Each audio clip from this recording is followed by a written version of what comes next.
U.S. Open returns to Shinnecock Hills Golf Club on Long Island for the first time since 2004, and for the fifth time overall. The U.S. Open tournament dates all the way back to the 1800s and was played here for the first time in 1896. Last year's 16-under winning score from Brooks Koepka tied Rory McIlroy's 16-under at Congressional for the lowest score in a U.S. Open tournament.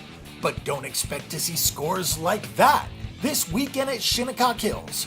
New for this year, the U.S. Open will have a 2-hole aggregate playoff that may come into play on Sunday.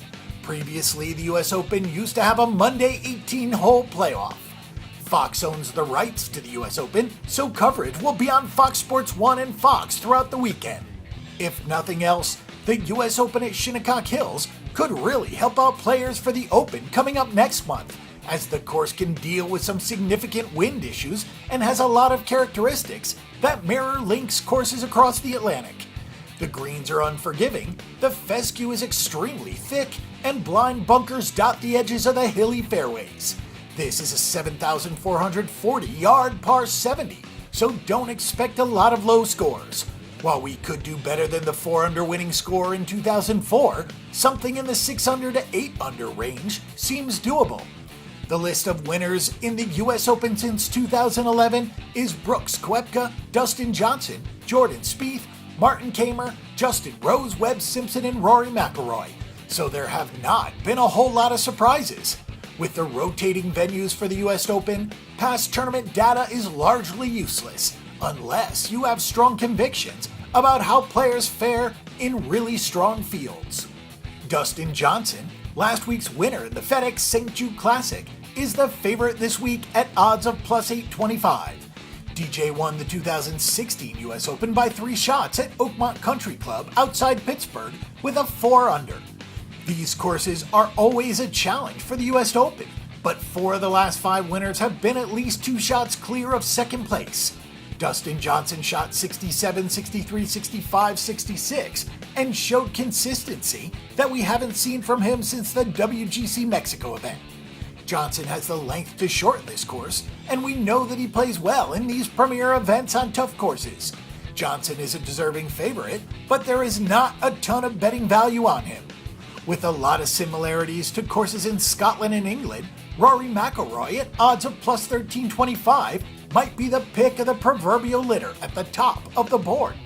Rory also has plenty of length to cut down this course and cut through the wind.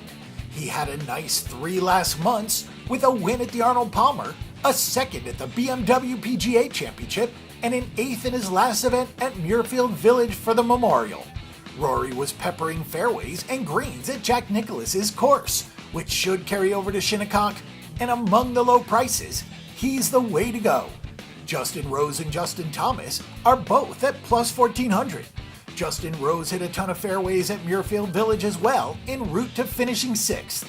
We've seen remarkable consistency from Rose over the past few months, as he was just outside the top 10 at the Masters and won at Colonial 2 weeks ago at 20 under. He has 6 rounds of 66 or less over his last 4 events, so he has really been swinging it well.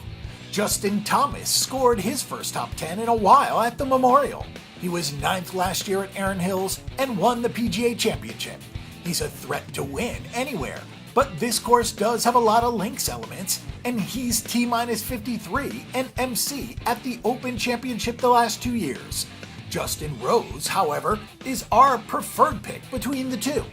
Jason Day checks in at odds of plus 1,550. Ricky Fowler is at odds of plus 1,700 in his quest to score his first career major. Not many people expect it to happen here, but you can bet that the golf world will be rooting for Fowler. Justin Spieth is at plus 1,800, which will probably get some thinking that now is the time to back him, since he's become something of an afterthought. Jon Rahm and reigning U.S. champion Brooks Koepka are in the plus 2,000 to 2,100 range. Tiger Woods is at plus 2,500. Woods won 3 U.S. Opens before everything spiraled out of control for him. His last one came in 2008 over Rocco Mediate in the playoff at Torrey Pines that is still talked about to this day. He was the winner at Bethpage in 2002 and Pebble Beach in 2000, where he won by 15 strokes. And no, 15 strokes is not a typo. There are two players to really root for this week.